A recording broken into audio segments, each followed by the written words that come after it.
अस्सलामुअलैकुम। आज हम बात करेंगे AIPGT 2022 यानी कि अपकमिंग MD यूनानी एंट्रेंस टेस्ट की कि किस तरह से उसकी तैयारी की जाए। मेनली फ्रेशर्स एंड इंटर्न्स जो लोग दे चुके हैं एग्ज़ाम्स, ये भी इस वीडियो को देख सकते हैं, लेकिन ज़्यादा फोकस मैं उन लोगों के लिए करूँगा जो पहली बार इस पेपर को देने जा रहे हैं। मेन मकसद इसका ये है कि 6 महीने के अंदर किस तरीके से हम अपनी PG की तैयारी करें कि मुकम्मल तैयारी भी हो जाए और फर्स्ट अटैम्प्ट में अच्छे नंबरात के साथ एक अच्छी रैंक हमें किस तरह से हासिल हो सकती है।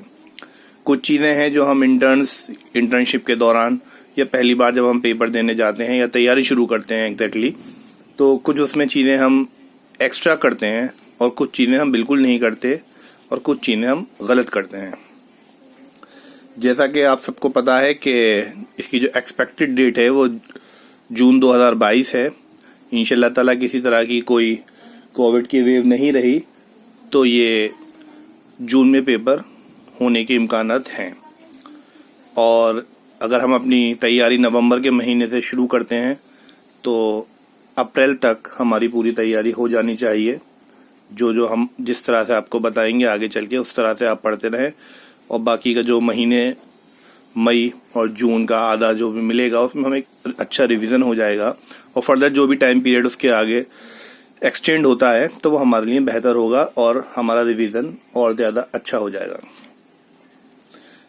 स्टार्ट कब करनी है तैयारी, शुरुआत कब करनी है इसकी, ये महीना तकरीबन अपने अख्तिताम पर है, 4-5 दिन रह गए हैं। तो इन दिनों में हम अपनी जो ज़रूरियात की चीज़ें हैं, pen, copy, pencil, time table maintain करना, बुक्स कलेक्शन करना, कुछ नोट्स कलेक्शन करना, नोट्स के बारे में मैं आपको आगे बताऊंगा कि क्या करना है, और कुछ सीरीज़ वगैरह लाके रखना, और कुछ हमारे जो ऐसे मामलात हैं या जो हमारे इस तरह के काम हैं जो पेंडिंग हैं उनको इसके अंदर आप पूरा कर सकते हैं।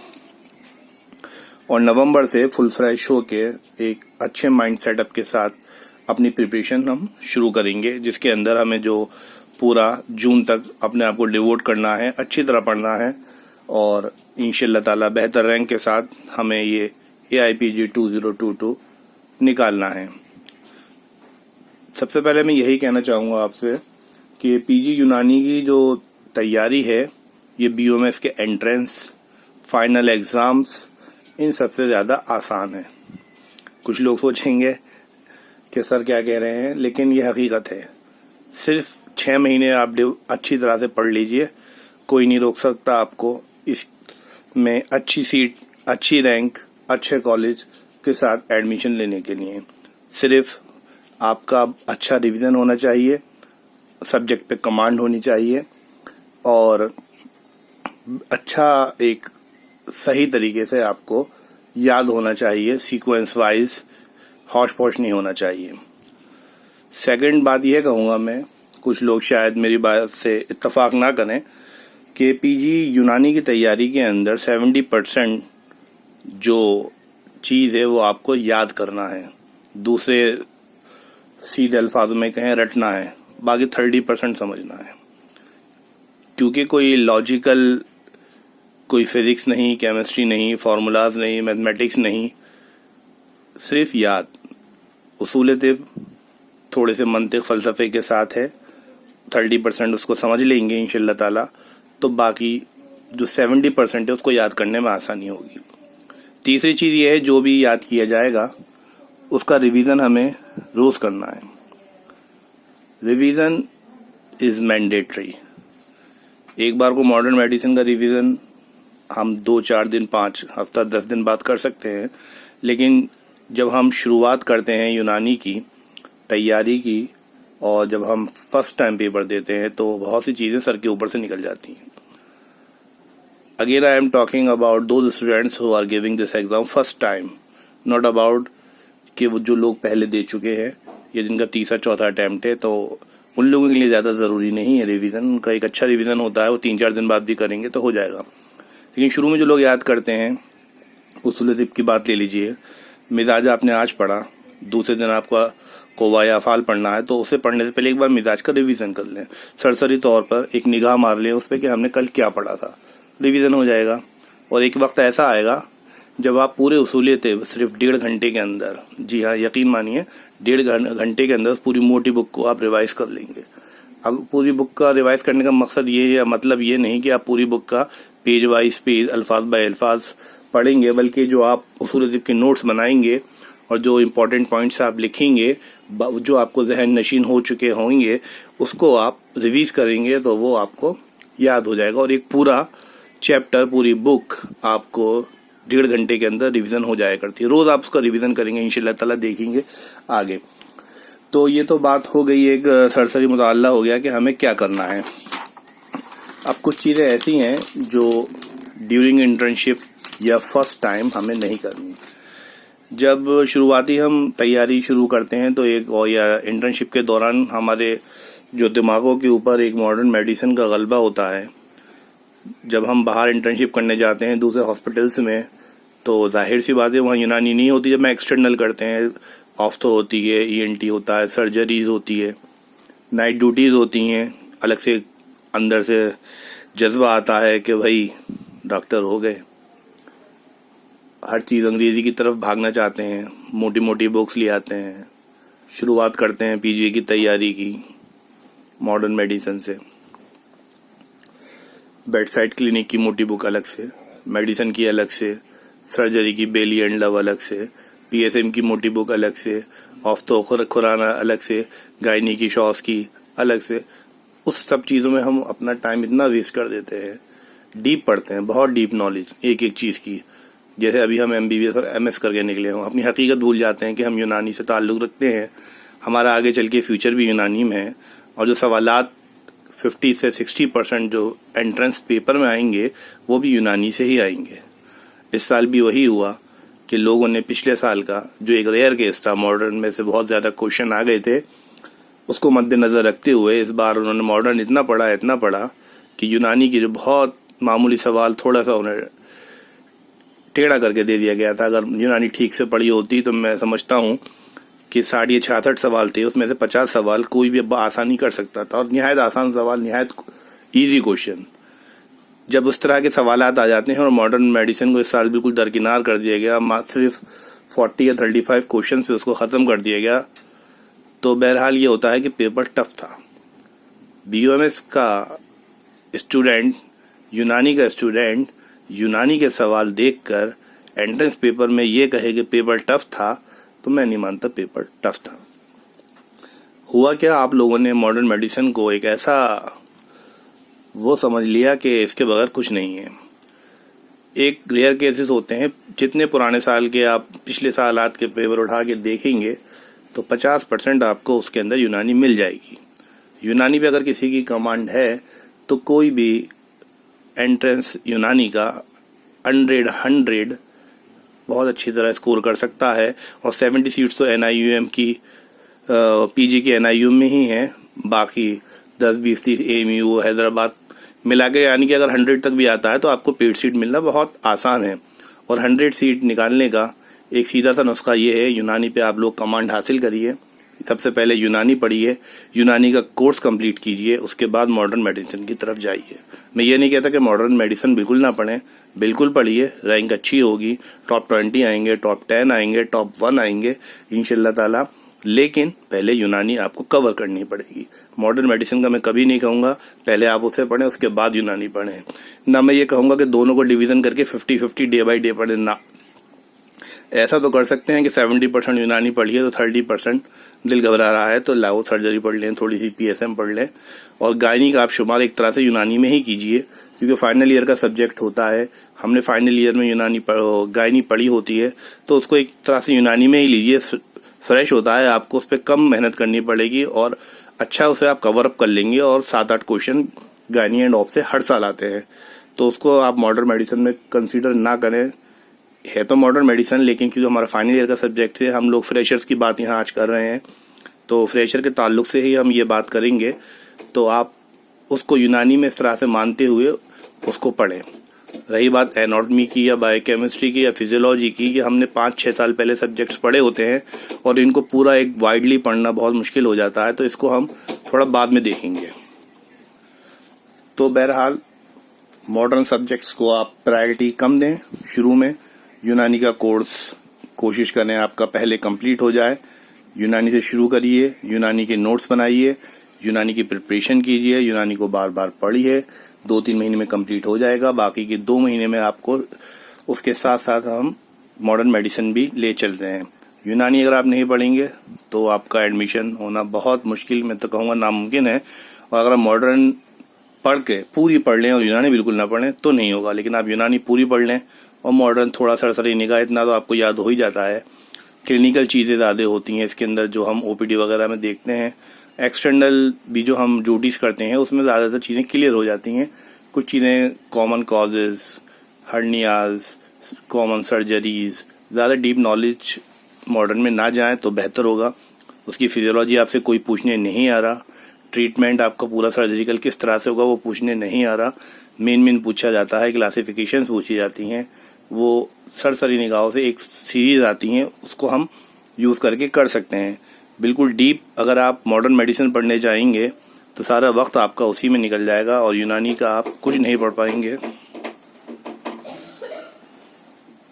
इसलिए यूनानी की तरफ, एक तो ये मॉडर्न मेडिसिन के ताल्लुक से हमारी जो फ्रेशर्स होते हैं वो ये बहुत बड़ी गलती करते हैं। तो लिहाजा बराए करम जब भी शुरुआत करें यूनानी के सब्जेक्ट से करें, यूनानी पे मास्टरी करें, यूनानी के सब्जेक्ट्स कंप्लीट करें।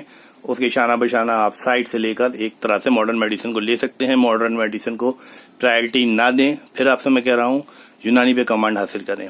नेक्स्ट थिंग इज दैट, जब हम फ्रेशर्स हैं और शुरुआत हमने की है, अभी हमारा सब्जेक्ट पे कमांड नहीं है, तो आजकल ऑनलाइन ग्रुप पे बहुत अच्छा एमसीक्यू का खेल चल रहा है। एक शख्स या एक स्टूडेंट के साथ 5-6 ग्रुप जुड़े होते हैं, टेलीग्राम पे 5-6 व्हाट्सएप पे जुड़े होते हैं, 2-4 फेसबुक पे। कुल मिला के ऑन एन एवरेज 10 ग्रुप से वो जुड़ा होता है या 5 ग्रुप से वो जुड़ा होता है और 4-4 सवालात वो करेगा तो 20 क्वेश्चन हो जाते हैं 5 ग्रुप्स के। कुछ पढ़ा नहीं है, कुछ समझ में नहीं है, एमसीक्यू करने बैठ गया, तुक्का लगा तो ठीक, नहीं लगा तो गलत कैसे हो गया, उसी की कश्मकश में वो अपनी पढ़ाई नहीं कर पाता।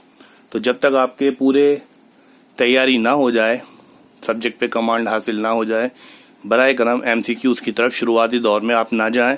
And this is only for freshers and the interns who are going to giving this exam first time. Now come to the third point, notes. Intern final exam हुआ, एमडी का जोश जागा, एमडी करने की इच्छा आई, अच्छी बात है, करनी भी चाहिए। सबसे पहले बहुत बड़ी गलती करते हैं टॉपर्स। लास्ट ईयर कौन टॉपर था, उससे पहले कौन टॉपर था, क्लास का सबसे अच्छा स्टूडेंट कौन है, ऑनलाइन सबसे अच्छी कोचिंग किसने कराई, फ्री में किसने पढ़ाया, नोट्स लेके आओ। उसके नोट्स की तलाश में हम लग गए, अपने नहीं बनाए। अब मैं आपको बता दूं, हर इंसान की कैपेबिलिटी दिमाग की और हर इंसान की नोट्स बनाने का तरीका अपना अलग होता है। ज़रूरी नहीं जिस टॉपर ने नोट्स वो बनाए हैं वो आपके काम के हों, क्योंकि उसने बहुत सी चीज़ उसमें ऐसी छोड़ रखी होती हैं जो उसे याद होती हैं। उसे जब वो टॉपर है, जाहिर सी बात है उसने फाइनल ईयर में अच्छी तरह पढ़ा होगा, रैंक भी आपको उसकी फाइनल की नहीं पता लेकिन एमडी की पता है, तो वो बहुत सी चीज़ें ऐसी छोड़ देगा जो उसे ज़रूरत ही नहीं है। हो सकता है उसने 10 पेज के नोट्स सिर्फ आधे पेज में लिख रखे हों, बाकी 9.5 पेजों से पहले से जहन नशीन हो। आपके साथ ऐसा ना हो, आपको 5 ही पेज याद रहें। आप अगर उन 10 पेज के नोट्स बनाते, हो सकता है आप वो 2 पेज में करते, आप 3 में करते, लेकिन उसने आधे पेज में रखे हैं। अब वो आप आधे पेज वाले नोट्स पढ़ रहे हैं तो वो टॉपर के, बेशक उसने रैंक लाया AIPGT में, खूब अच्छे नंबर लाया, लेकिन आप उसके नोट्स लेकर बैठ गए, आपको उससे कोई फ़ायदा नहीं होने वाला। और जब आपके पास टाइम मौजूद है, 6 महीने का टाइम आप लेके चल रहे हैं, तो बिल्कुल बेकार है दूसरे के नोट्स पढ़ना। कोचिंग के नोट्स भी आप ना लें। कोई कितनी भी कहे कि हाई फाई कोचिंग है हमारी, हम आपको नोट्स प्रोवाइड करेंगे, भाई आप कैसे प्रोवाइड कर दोगे?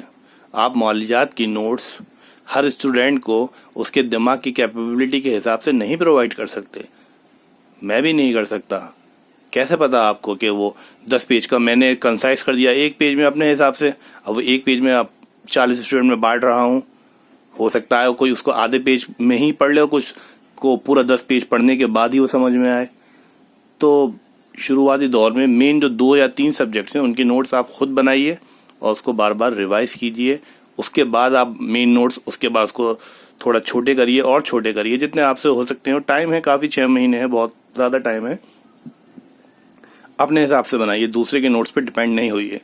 मेन मौलियात, दूसरा उसूलतिव और तीसरा मुफीदात की अगर इन तीनों के नोट्स आप खुद बनाएंगे तो आपको लिखने में ही 50% याद हो जाएगा और बाकी रिवीजन करने में आपको बहुत आसानी होगी। हाँ, अगर आपने तैयारी थोड़ा लेट शुरू करी है, मान लीजिए 2 महीने एग्जाम में रह गए, आप अपनी मजबूरियों में किसी वजह से नहीं कर पाए तैयारी, अब आपके पास सिर्फ 2 महीने हैं, तब मैं नहीं कहूँगा कि आप नोट्स बनाइए। तब मैं कहूँगा आप किसी के नोट्स लेके पढ़ लीजिए, क्योंकि 2 महीने में यूनानी की तैयारी तो एक तरह से हो भी सकती है और नहीं भी हो सकती है, ये तो अल्लाह बेहतर जाने। लेकिन अगर 6 महीने का टाइम आपके पास है तो बेशक आपकी मेहनत 80% है, बाकी 20% किस्मत पे छोड़ देना चाहिए और अल्लाह जो करता है बेहतर करता है। MCQ के हवाले से एक चीज़ और कहना चाह रहा था। कुछ दिनों से मैं देख रहा हूँ MCQs का क्या सिस्टम था अभी कि किसी ने MCQs 120 क्वेश्चन बनाए, एक डेट दे दी कि फला दिन आपका हम MCQ लेंगे, ना वो कोई कोचिंग है, एक ग्रुप है एक तरह से। अब आप लोग उस कोचिंग को, पेपर को करने के लिए अंदर से आई कि हमें करना है, हमारे साथियों ने ज्वाइन कर रखा है, बाद में रिजल्ट आएगा उसका, उसके ऊपर हमारा नाम होगा, अच्छा लगेगा, दिखेगा। पढ़ा कुछ नहीं, 120 क्वेश्चन आपने सॉल्व करे, 2 घंटे लगे, 3 घंटे का पेपर हुआ, दूसरे दिन उसका रिजल्ट आना है। अब 24 से 24 घंटे आप रहे कि मेरे रिजल्ट नंबर कैसे आएंगे, अच्छे आएंगे, मेरे दोस्त से कम आएंगे, मेरे दोस्त से ज़्यादा आएंगे, मेरे ग्रुप में नाक कट जाएगी। तो कुछ लोग उसमें क्या करते हैं, 450 नंबर का पेपर हुआ, 440 नंबर आ रहे हैं, 430 आ रहे हैं। अरे भैया कैसे आ रहे हैं? PG यूनानी का जो टॉपर है वो 480 में से सिर्फ 350 मार्क्स ला रहा है पूरे 1 साल पढ़ने के बाद, और आप बगैर पढ़े 440 या 450 में से सिर्फ 10 नंबर कम ला रहे हैं। क्या करते हैं, गूगल कर लिया, क्वेश्चन रोक दिया, ID चेंज कर दी, दोबारा कर दिया, इधर से देख लिया। कौन देख रहा है? उन्हें तो मेरिट शो करनी है, धोखा वो किसी और को नहीं अपने आप को दे रहे हैं। और उनको देख के दूसरे बच्चे, उसके 450 आ गए, मेरे से इतने कम आए, डिप्रेशन में। अरे भाई क्यों डिप्रेशन में? आपके 120 क्वेश्चन मिलेंगे एंट्रेंस में, आपने 90 कर दी, 80 कर दी, अरे टॉप 30 में हो आप, कोई ज़रूरत नहीं है। 70% टॉपर होता है, 350 वाला फर्स्ट रैंक लेके आता है, उसके बाद ज़रूरी नहीं है कि 349 वाला सेकंड रैंक पे हो सकता है 320 पे आ जाए वो। 10 रैंक के बाद नंबर 300 से नीचे चले जाए, बहुत वेरिएशन होता है 4 नंबर का। एडमिशन तो 50% वाले को भी मिल जाता है। तो इन MCQs के चक्कर में आप बिल्कुल ना पड़ें। MCQs आपको कब करने हैं? MCQs आपको सिर्फ अपना जब पूरा कोर्स हो जाए उसके बाद करने हैं, और वो भी कौन से करने हैं? ये ऑनलाइन वाले नहीं करने, ये ग्रुप वाले MCQ आपको सॉल्व नहीं करने, आपको सॉल्व करने हैं ओल्ड पेपर्स, आपको सॉल्व करने हैं MCQs जो गुड बुक्स हैं उनसे करने हैं, सब्जेक्ट वाइज करने हैं। ठीक है, ऑनलाइन वाले का कोई भरोसा नहीं, सही गलत आंसर को भी सही और सही आंसर को भी गलत, लड़ते रहो झगड़ते रहो, कुछ नहीं होना भाई। उनसे 4 क्वेश्चन बना के डालने में क्या है? ये पब्लिश्ड हुए हैं, इनको आपको करना है।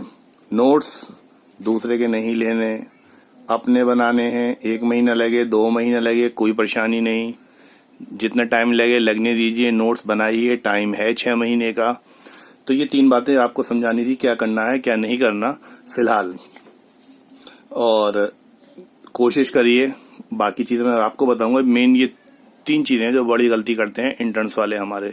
मॉडर्न मेडिसिन की तरफ नहीं भागना, फिर बता रहा हूँ, यूनानी ही आपको स्कोर कराएगी, यूनानी ही आपका बेस है, यूनानी ही आपका फ्यूचर है, यूनानी ही सब कुछ है। साइड में रखिए, बाद में पढ़िए, थोड़ा थोड़ा पढ़िए, पूरा पढ़ने की कोई ज़रूरत नहीं मॉडर्न की। ठीक है, अब हमें सब्जेक्ट वाइज डिवीज़न कर लेते हैं। क्या 17-18 सब्जेक्ट्स हैं, तो क्या हमें सब सब्जेक्ट्स पढ़ने हैं या कुछ सब्जेक्ट्स पढ़ने हैं, कुछ नहीं छोड़ने? कौन से पहले पढ़ने, कौन से बाद में पढ़ने? एक लिस्ट आपके सामने दिख रही होगी। कुछ लोग इससे ना इत्तेफाक भी हों, कुछ लोग इसके इत्तेफाक रखते हों, लेकिन ये मेरा अपना पर्सनल मानना है जो मैंने ये सब्जेक्ट्स लेके, ये पहले के कुछ सब्जेक्ट्स हैं जैसे मैंने इसको VVIP यानी कि वेरी वेरी इंपॉर्टेंट, पी को पर्सन समझ लें या सब्जेक्ट समझ लें। पहला आता है मौलियात, वेरी इंपॉर्टेंट, बड़ा टॉपिक है। नोट्स पहले बता चुका हूँ, खुद बनाने, किसी पे डिपेंड नहीं होइएगा, बिल्कुल भी गलती ना करिएगा। टाइम है, तैयार हो जाइए, शरियत बाप की बुक खरीद लीजिए, नोट्स बनाना शुरू करिए, पहले पढ़िए फिर लिखिए, उसके बाद और कंसाइज करिए, इंशाल्लाह ताला याद हो जाएगा और आपको पढ़ने में मज़ा भी आएगा।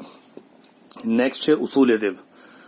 उसूल तिब एक बार पढ़ने में पहली बार समझ में नहीं आती, दूसरी बार पढ़ने में नहीं आती, तीसरी बार पढ़ने में आने लगती है, दिल घबराने लगता है, चौथी बार नोट्स बनाना शुरू कर दीजिए, पढ़िए, इंशाल्लाह ताला सब आसान हो जाएगा। और पहले बता चुका हूँ, रिवीजन पूरी किताब का 1 घंटा, यकीन मानिए आप नोट्स बनाइए, पढ़िए, रिवाइज करिए।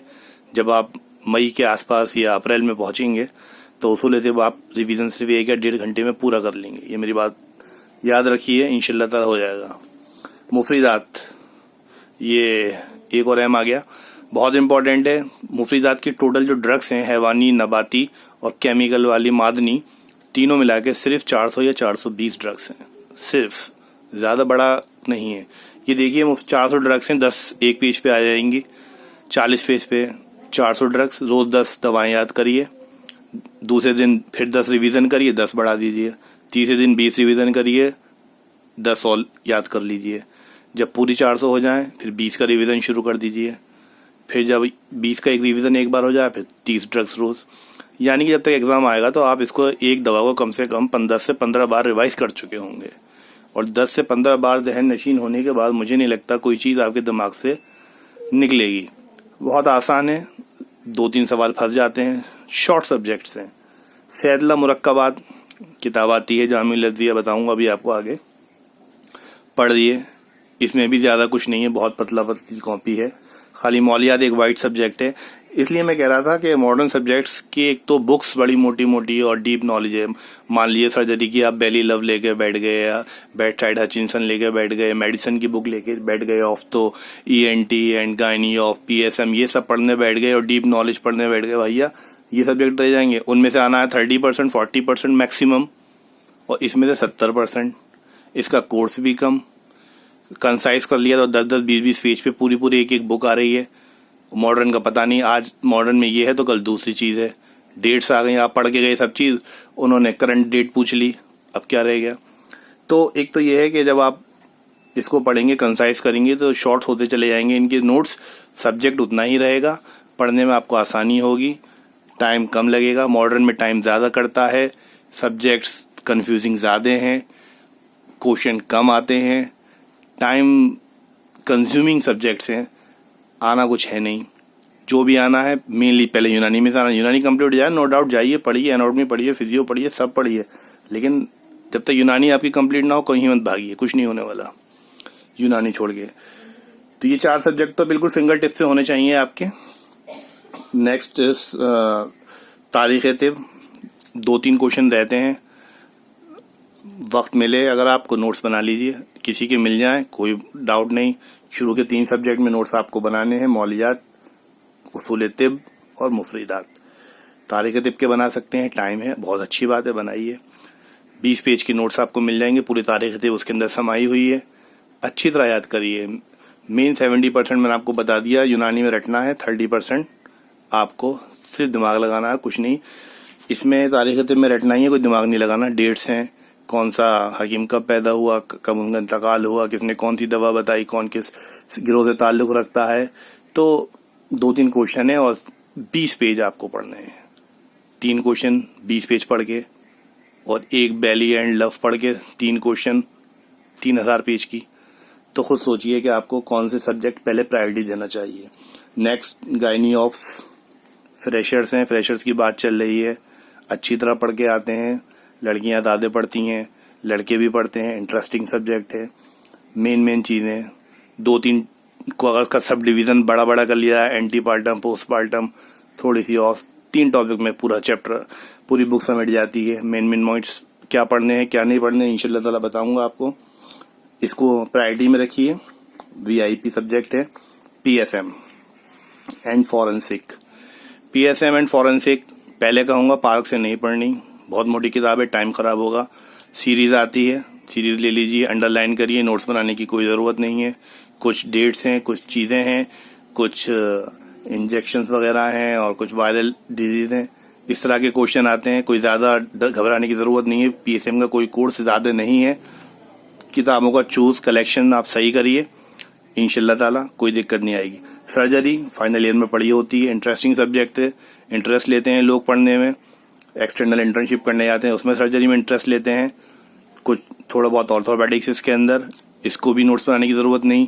बेली एंड लव की तरफ भागने की ज़रूरत नहीं, मणिपाल की तरफ भागने की ज़रूरत नहीं।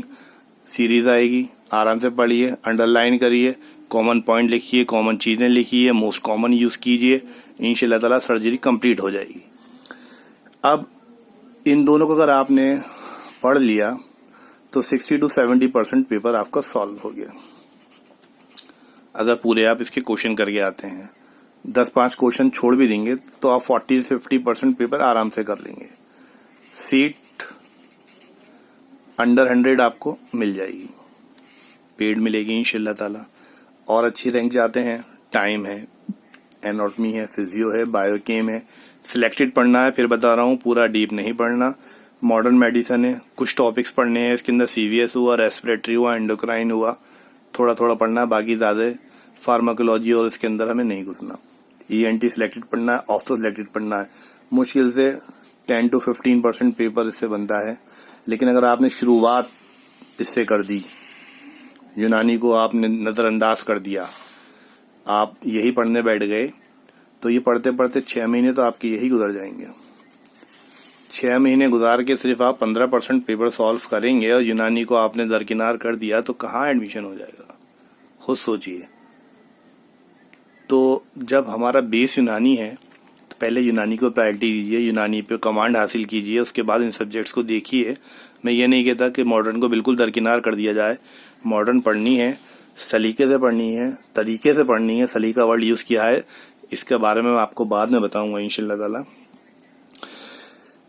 लेकिन मेन आपके सामने के सब्जेक्ट्स हैं, तो लंबी वीडियो हो जाएगी, इसलिए उम्मीद है इतना आपको समझ में आ गया होगा। नाउ अगर आप बात आगे करी जाए कि बुक्स मेन हमें कौन कौन सी प्रेफरेंस करनी चाहिए। मुफीदात है, मौलिजात है, उसूल तिब, पीएसएम है। अब बड़ा सवाल आता है कि सर बुक्स कौन सी लें। मुफीदात के अगर आप नोट्स बनाने जा रहे हैं तो आपने जो अपनी एक टेक्स्ट बुक पर पढ़ी हो या आपको जो अच्छी लगती हो, जिसमें आपको ज़्यादा समझ आता हो, कोई नाम नहीं बताऊंगा, एक बुक आप वो ले लीजिए। और लाइब्रेरी में आपके कंजुल अदविया मौजूद रहती है, कंजुल अदविया में आपको सब मिल जाएगा। मुफीदात नोट्स बनाइए, उसके एक पेज पे ब्लॉग बना लीजिए, दवा का नाम लिखिए, बॉटनिकल नेम लिखिए, मुतरादिफ लिखिए, मिजाज लिखिए, उसका क्या चीज़ इस्तेमाल होती है, महल वो जुज़ उसका जो ख़ास इस्तेमाल होता है, फल फूल, उसके बाद केमिकल कॉन्स्टिट्यूएंट और उसका मेन अफ़ाल। अफ़ाल 1 या 2 याद करिए, एक दवा के बहुत से अफ़ाल होते हैं, वो सब याद ना करें, दवा लिखते जाएं 1 2 3, चाहे तो हैवानी एक साथ लिख लें, मादनी एक साथ लिख लें। एक तरीका ये होता है कि अलिफ से जितनी दवाएं आ रही हैं, ख्वाह उसके अंदर मादनी हो, हैवानी हो, नबाती हो, अलिफ से लेके ये तक सीक्वेंस वाइज आप कर लेंगे तो 420 ड्रग से ज़्यादा आपको नहीं मिलेंगी। ये आप अपने नोट्स बना लीजिए और मेरे अवेलेबल है। अब मैंने लास्टली कहा था अगर आपको होंगे इंशाल्लाह ताला तो मैं इसको अवेलेबल करा दूंगा, लेकिन आप अपने बनाएं तो ज़्यादा बेहतर रहेगा। मौलियात के लिए शरह असबाब आती है, इससे बेस्ट कोई बुक नहीं है। शरह असबाब के आप 2 वॉल्यूम खरीद लीजिए, एक वॉल्यूम में 2 पार्टीशन है और एक में 2 हैं, इससे नोट्स बनाना शुरू करिए। शम्मी भाई की किताब है, कंसाइज है, छोटी है, फिर वही कहूँगा एक तरह से नोट्स हैं वो। और नोट्स का इस्तेमाल मैंने आपको पहले बता दिया था कि लास्ट में 1-2 महीने आपके पे रह जाते हैं, टाइम नहीं है, तब आप उन किताबों से फ़ायदा हासिल कर सकते हैं। लेकिन शरह असबाब इज़ द बेस्ट बुक, उससे आप पढ़िए, कोई भी सवाल उससे बाहर नहीं आएगा। नुस्खे पूरे ना लिखिए, जिस दवाओं में, जिस नुस्खों में 3 या 4 दवाएं आती हैं वो नोट डाउन करें। मिजाज या कोई किसी चीज़ का मिजाज मुफीदात में आएगा, सॉरी मौलियात में किसी का कोई ख़ास नाम है मर्ज़ का तो वो नोट करिए। बाकी इंशाल्लाह ताला आप नोट्स जब बनाएंगे तो मैं आपको बताऊंगा किस तरह से मौलियात के बनाने। उसूल तिब कबीरुद्दीन साहब की बुक आती है, कबीरुद्दीन साहब है गालिबन इनका नाम, और इससे बनाए आप इनके नोट्स। मोटी सी बुक है और उसूल तिब की नोट्स बनाए। पीएसएम के लिए सार्फ सीरीज आती है, आप सार्फ सीरीज बार बार पढ़ें, हर साल इसका एडिशन चेंज होता है, काफ़ी है, बेस्ट है, सारे क्वेश्चन आपके से कंप्लीट हो जाएंगे। सर्जरी के लिए भी आप सार्फ यूज़ कर सकते हैं, बाकी और कोई आपको यूज़ करने की ज़रूरत नहीं है। गायनी एंड ऑप्स के लिए मेरे पास एक बुक रिसेंटली मैंने देखी थी, बहुत अच्छी, मैं दिखा देता हूँ आपको।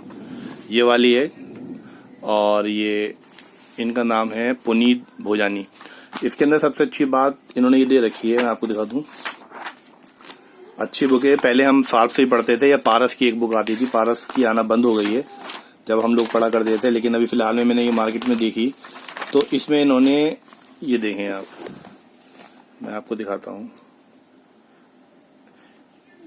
एंटीपार्टम, इंट्रापार्टम, ऑब्स्टेट्रिक कॉम्प्लिकेशन, 3 चीज़ों में इन्होंने डिवाइड कर दिया है। ये मेन है हमारे, ये सर्जिकल, कॉन्ट्रासेप्शन, मेंस्ट्रुअल डिसऑर्डर, ये अलग है। 7-8 पॉइंट हैं और बहुत कंसाइज हैं। बाकी इसके अंदर एमसीक्यूज ज़्यादा हैं, कोई दिक्कत नहीं है, बुक अच्छी है और ब्रीफ है लेकिन डिटेल्ड है। ब्रीफ एंड डिटेल्ड ये 2 चीज़ें हैं गायनी के लिए। आप इनकी पुनीत भोजानी, तो पुनीत भोजानी की बुक है, अच्छी बुक है, आप इसको यूज़ करें। इससे आप शॉर्ट में नोट बनाएंगे तो आपके मुश्किल से हार्डली 40-50 पेजेस में गायनी एंड ऑफ आ जाएगी।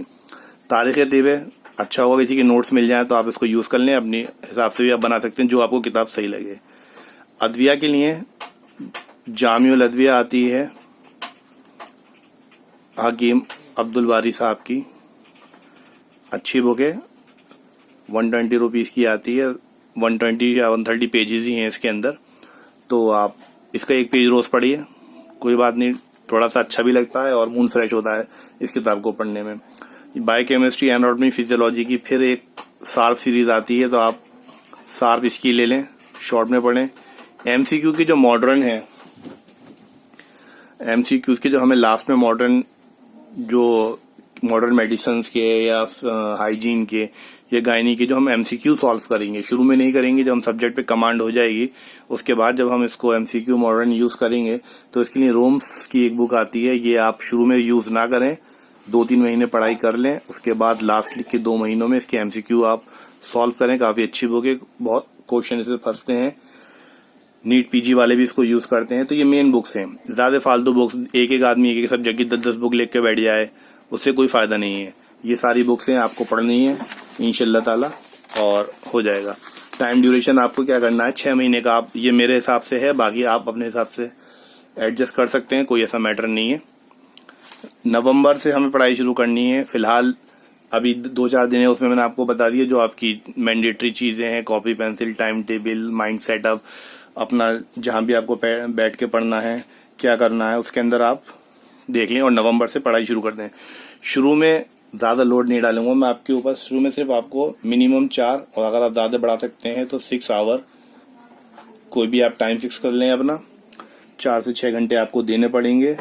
1.5 घंटे का आप टाइम डिवाइड कर लें, बीच में ब्रेक ले सकते हैं 15 मिनट का, एग्जॉस्ट होने लगे तो इतना टाइम तो आपको देना पड़ेगा। 6 महीने की स्ट्रेटेजी है, इस हिसाब से पढ़ेंगे तो इंशाल्लाह ताला कामयाब होंगे। इसमें नोट्स भी बनाने हैं, रिवीजन भी करना है और बाकी टाइम में हमें और काम भी करने हैं।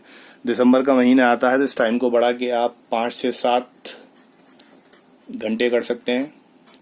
कर क्या सकते हैं, आपको करने ही पड़ेंगे, तैयारी करनी है। दुनिया का सबसे आसान काम एमडी यूनानी का टेस्ट निकालना। फिर आपसे कह रहा हूँ, कोई बड़ी बात नहीं है, हिम्मत करिए, स्ट्रेटेजी बनाइए, अच्छे नोट्स बनाइए, रिवीजन करिए, याद करिए और देसी भाषा में रटिए। मेन 70% रटिए। जितना रटेंगे और रट के याद रखिए, बस ये 2 बातें याद रखिए, रटना और याद रखना। यही एक कुंजी है यूनानी पीजी निकालने की, इसके अलावा तीसरा कुछ लॉजिक नहीं है। जनवरी का महीने में टाइम फिर हम बढ़ाएंगे, 6 से 8 घंटे करेंगे। ये आपको करने पड़ेंगे धीरे धीरे। शुरू में हम आपको 12 और 16 घंटे नहीं पढ़वा रहे हैं, 6 से 8 घंटे डिवीजन करिए, सब्जेक्ट्स डिवीजन करिए, टाइम अपना डिवाइड करिए सुबह का शाम का, लेकिन मिनिमम 6 से मैक्सिमम 8 आवर्स आपको दीजिए। देन फरवरी में 9 से 10 घंटे देने पड़ेंगे। ये जब जून में आपका पेपर है, उसके बाद अगर एक्सटेंड हो जाता है तो वो आप टाइम ये पूरा करने के बाद 1-2 घंटे कम या ज़्यादा अपने हिसाब से कर लीजिएगा। उसके बाद 9-10 से 10 घंटे से ज़्यादा पढ़ने का मशवरा मैं किसी को नहीं दूंगा, चाहे एक दिन रह गया एग्जाम में, चाहे 1 महीना रह जाए। इसके बाद 10 घंटे 10 घंटे ये आपको पढ़ना ही पढ़ना है, और इसके हिसाब से आप अपनी स्ट्रेटेजी मेंटेन करिए, बनाइए। बहुत सी चीज़ें हैं जो टाइम वेस्टिंग होती हैं, उन्हें अवॉइड कीजिए। टाइम वेस्टिंग बहुत इम्पोर्टेंट है, बहुत इम्पोर्टेंट है। मल्टीमीडिया का दौर है, सोशल नेटवर्किंग का दौर है, हर किसी के पास मोबाइल है, इंटरनेट की भरमार है। 4-4 GB 6-6 GB एक दिन में ख़त्म हो जाता, पता नहीं चलता। किसी ज़माने में 100 MB ख़त्म करने में आदमी के हाथ पैर कांपते थे, 10-10 MB और KB बचा के रखता था, बहुत महंगा था। लिहाजा बहरहाल सबसे पहले तो आपको जो काम करना है, ऑनलाइन MCQ आपको नहीं करने, बहुत ज़्यादा टाइम वेस्ट होता है। आप एक क्वेश्चन करने बैठ गए, फिर आप दूसरे में उलझेंगे, तीसरे में फिर आप सोचेंगे ये था, फिर आप जिसने क्वेश्चन बनाया उससे बहस करेंगे, कोई फ़ायदा नहीं है। पढ़िए, अपने MCQ खुद सॉल्व करिए, या कोई अच्छी आप कोचिंग कर रहे हैं या सिर्फ एक करिए, जो भी करिए। वो अगर आपसे करवा रहा है तो आप उसको जाइए। फालतू ग्रुपबाजी करने से और टेलीग्राम पे दुनिया भर के MCQ करने से किनारा कश करिए। एग्ज़ाम के टाइम पे आपको और क्या करना है, जो 120 के 3-3 घंटे वाले पेपर आते हैं, वो समझते हैं पता नहीं हमने कितना बड़ा तीर मार दिया। पूरे साल तो कुछ कराते नहीं है, ग्रुप पे बातें होती रहती हैं और एंड में आके टाइम वेस्ट कराते हैं 120 क्वेश्चन दे के। किसी को बुराई नहीं कर रहा, तरीका गलत है, नहीं करना चाहिए। स्टूडेंट का टाइम बर्बाद होता है, फ़ायदा कुछ नहीं होता। जो क्वेश्चन वो बुक में देख के खुद कर लेगा, वो ऑनलाइन करना बेकार है, मत करिए। 4-4 6-6 घंटे आपके वेस्ट होते हैं, वो भी उस टाइम पे जब आपका पेपर पास होता है। भाई अभी आप करा लो, सीरीज क्यों नहीं कराते हो, एंड में क्यों याद आती है? बच्चा खुद कर लेगा। इससे पहले जब ऑनलाइन पढ़ाई नहीं थी या कुछ नहीं था तो क्या PG में टॉप नहीं कर देते लोग? गलत तरीका है ना। कुछ लोग एतराज़ करेंगे, बेशक कमेंट्स भी आएंगे गलत, कोई बात नहीं, लेकिन मेरा अपना ओपिनियन है, मुझे ये सही नहीं लगता। Now one thing is that कि ग्रुप में डिस्कशन उससे करिए जिसको आप जानते हो। कोई भी, पहली बात तो ग्रुप अवॉइड करिए। एक डिस्कशन आप पूरे ग्रुप में कर रहे हैं जिसमें मान लीजिए 1000 लोग हैं, कोई कुछ बोलेगा, कोई कुछ बोलेगा, आपका दिमाग खराब होगा। एक डिस्कशन 6 से लेकर 10 घंटे बर्बाद कर देता है। मोबाइल खोला तो उसी पे पहुंच गया, भाई उसने अब क्या जवाब दिया, अब क्या जवाब दिया। क्यों पढ़ रहे हैं भाई चक्करों में? एक क्वेश्चन है, बुक खोलिए, देखिए, बात खत्म। क्यों समझा रहे हैं उनको जो समझ नहीं रहा? भाई आप जिस बुक से पढ़ रहे हैं आप उस बुक पे रहिए। यूनानी के अंदर क्या है, एक बुक में कुछ है, दूसरे बुक में कुछ है, तीसरे में कुछ है। आप एक अच्छी बुक से जब पढ़ेंगे, एक अच्छे नोट्स, एक अच्छी गाइडेंस में जब पढ़ेंगे, तो इंशाल्लाह ताला जो आप पढ़ेंगे वो सही होगा। हो सकता है दूसरा बंदा 4 बुक से पढ़ के आ रहे हो, वो किसी भी अभी नए कोई PG करके आया या PG भी नहीं करा, उसने किताब लिख दी, उस किताब से साहब पढ़ के आ गए, साहब इसमें तो ये लिखा है। अरे भाई, हम जो सही गाइडेंस प्रॉपर देगा वो आपको ऑथेंटिक बुक बताएगा, अच्छी बुक बताएगा। तो आप उस बुक से पढ़िए, रेफरेंस बुक से पढ़िए, जो हर 2 दिन और 3 दिन में नहीं छप के आ जाती है बुक, वो रेफरेंस बुक नहीं कहलाती। तो इन फालतू के झमेलों में ना पढ़िए, ग्रुप डिस्कशन ना करा शुरू में तो बेहतर है, शुरुआती दौर में। उसके बाद अपना एक प्रॉपर टाइम टेबल बनाइए। अपना फेसबुक जितनी हो अवॉइड कर दीजिए, बिल्कुल यूज़ मत करिए। कोई ऐसा इमरजेंसी मैसेज आता नहीं है, व्हाट्सएप पे मिल जाते हैं। व्हाट्सएप का भी एक टाइम बनाइए कि आपको मैसेज कब चेक करने हैं, उसका टाइम फिक्स करिए। टेलीग्राम के ग्रुप्स कम ज्वाइन कीजिए, डिस्कशन में मत पड़िए, फालतू के डिस्कशन नहीं करिए। यूनानी कर ली, PG में क्या होगा, PG के बाद क्या होगा, हमारे लेक्चर, हमें जॉब कब मिलेगी, कब नहीं मिलेगी, यूनानी क्या कर रही है। पूरी ज़िंदगी पड़ी है बहस करने के लिए। एक अच्छे प्लेटफॉर्म पे होंगे, आप PG कर चुके होंगे तो अच्छा भी लगेगा। हो सकता है आपको एक अच्छी ऐसी पोस्ट मिल जाए जहाँ पर आप जाके यूनानी को सुधार सकें। तो ये सब बकवास है, बेकार की बातें हैं। ये जब आपने एडमिशन यूनानी में BOMS में लिया था तब करते ये बातें। BOMS के बाद और PG से पहले इस तरह की बातें करना बिल्कुल फिजूल है, कोई फ़ायदा नहीं है। कि वो कब निकलेगा, हम कब जाएंगे, क्लिनिक करेंगे। अरे भैया मत आते, अब जब यूनानी है तो यूनानी का पूरा एंड तक आप जाइए, कोशिश करिए, दिल में रहना चाहिए। पीजी कर रहे हैं, बहुत ऑप्शन है, अलग से एक वीडियो बना दूंगा मैं आपको। पीजी के बाद इतने ऑप्शंस हैं जितने शायद बीएमएस के बाद नहीं है, लिहाजा वो एक अलग पॉइंट है। फिलहाल एंट्रेंस की बात कर रहे हैं हम। माइंड फ्रेश ज़रूरी है, पढ़ते पढ़ते थक गए, क्या करें, तो फिर लेके बैठ गए अपना हम टेलीग्राम और व्हाट्सएप। भाई थक गए, हम वीडियो देखने थक गए ना, मल्टीमीडिया यूज़ करना है, मोबाइल यूज़ करना है, कोई बात नहीं। मुफ्त दवा मैंने आपको बताई, एक दिन में 10 याद करनी है। एक ऑडियो बनाइए, मान लीजिए आपने असरोल की बना ली, आपने कहा असरोल, उसके आगे बॉटनिकल एनरोल्फिया सरपेंशिया मिजाज गर्म खुश तीसरे दर्जे में, उसके बाद ये हाई ब्लड प्रेशर में यूज़ होती है, कहाँ मिलती है। 1.5 मिनट की वीडियो में एक दवा हो गई, सॉरी ऑडियो में। असरोल के नाम से ऑडियो आपने फीड कर ली, मुफीदात का सेक्शन बना लिया। गाने सुनने से बेहतर है, कहीं सफ़र में जा रहे हैं, कहीं जा रहे हैं, एक बोर हो रहे हैं, लगाई कान में, लीड सुन ली। असरोल दिन में सुन ली एक बार, फिर 5-6 बार सुन ली, याद हो गई, रिवीजन भी नहीं करना पड़ा इसका। 10 दवाएं 10 सुन ली आपने। कोई छोटा टॉपिक मौलियात का, कोई दवा पकड़ ली, कोई बीमारी पकड़ ली, उसको आपने ऑडियो में आपने कर लिया। बोर हो रहे हैं, लेटे हुए हैं, लाओ यार आंखें दुख गई पढ़ते पढ़ते, कुछ सुन लें, तो सुनिए, मुफीदात सुनिए। कॉमन कॉजेज लिख लीजिए सर्जरी के, एनाटॉमी के, फोरामिन कौन सा फोरामिन क्या है, कौन सी बोन क्या है, कौन सी चीज़ वेन कहाँ जाती है, किसकी कितनी लंबाई है, छोटी छोटी ऑडियोज आपने बना ली। तो इस तरीके से जब आप प्रिपरेशन करेंगे, जो आपका फालतू टाइम है वो भी आपका यूज़ होगा, और जो आप टाइम यूज़ कर रहे हैं वो तो आपका बेशक यूज़ होगा। फिर आखिर में, वीडियो बहुत लंबी हो गई, यही कहूँगा, यूनानी मजबूत करिए, यूनानी ही आपको एंट्रेंस निकलवा सकती है। मॉडर्न के भरोसे मत रहिए, मॉडर्न साइड में है। मॉडर्न एक तरह से आपको इम्यूनो मॉड्यूलेटर जिस तरह से मल्टीविटामिन देते हैं मर्ज में, वैसा काम करती है, मेन दवा नहीं है। कभी मत सोचिए कि पहले मैं मॉडर्न कंप्लीट कर लूँ, उसके बाद यूनानी कंप्लीट करूँ। यूनानी के बाद बेशक मॉडर्न आप कंप्लीट कर सकते हैं, लेकिन मॉडर्न पढ़ने में आप ऐसे उलझेंगे, अगर शुरुआत कर दी, यूनानी आप नहीं पढ़ पाएंगे। मैं आपको लिख के दे रहा हूँ, इतना कोर्स है मॉडर्न का, कैसे करेंगे आप कंप्लीट। लिहाजा बहरहाल आप मेरी बात को समझ गए होंगे इंशाल्लाह ताला। इसी वीडियो को फिर मैं दोबारा कंटिन्यू करूंगा, किस तरीके से आपको नोट्स बनाने हैं, फर्दर प्रिपरेशन क्या करनी है। बहुत दिन से सोच रहा था एक वीडियो बनाऊं जिसमें मैं आपको कुछ अपना ही पर्सनल एक्सपीरियंस बता रहा हूं, किस तरह से तैयारी करनी है, और अल्लाह ताला बेहतर करे। और best of luck to all of you. Video आपको कैसी लगी कमेंट्स में बताइएगा, बाकी दुआ में याद रखिएगा इंशाल्लाह ताला, और आपको इस तरह की वीडियो आती रहेंगी। अल्लाह हाफिज़, शब्बा खैर।